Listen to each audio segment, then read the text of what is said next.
అందులో కొన్ని సంస్థానాల గురించి ఇప్పుడు మనం తెలుసుకుందాం. రెడ్డి సంస్థానములు.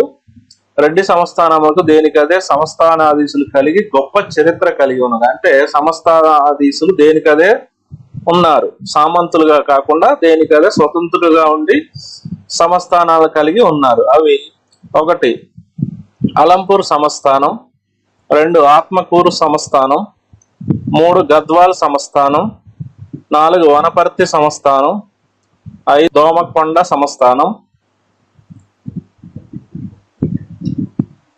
6 పాపన్నపేట సంస్థానం, 7 మునగాల సంస్థానం, 8 చిర్నపల్లి సంస్థానం, 9 బోరువెల్లి సంస్థానం, 10 గోపాలపేట సంస్థానం, 11 బుచ్చిరెడ్డిపాలెం సంస్థానం, 12